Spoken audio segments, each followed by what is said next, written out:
El pasado miércoles fue inaugurada en las instalaciones del Museo de la Industria Armera la exposición itinerante Ruta del Hierro de Pirineos. La muestra está compuesta por 14 paneles que sirven de presentación de los recursos turísticos con los que cuentan las localidades actualmente inscritas en la asociación Ruta del Hierro Transpirenaico, de la que el municipio de Éibar es uno de los fundadores.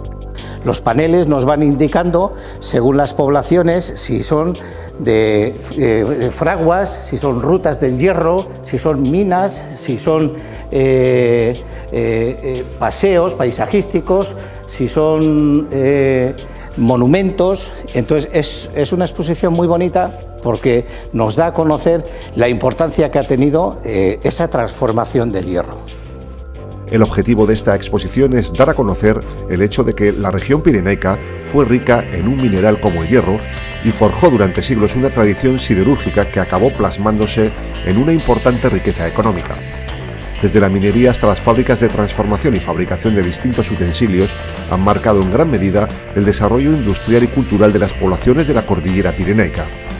Los textos explicativos de los diferentes paneles aparecen en euskera, castellano, francés y catalán, aunque también se presentan hojas informativas en inglés.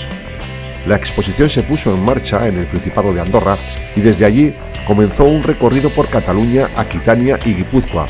Aquí en Éibar se puede ver por primera vez en nuestro territorio antes de mostrarse posteriormente en localidades como Elgoibar o Legazpi, entre otras. La muestra permanecerá abierta al público en el hall del Museo de la Industria Armera hasta el próximo domingo 27 de enero.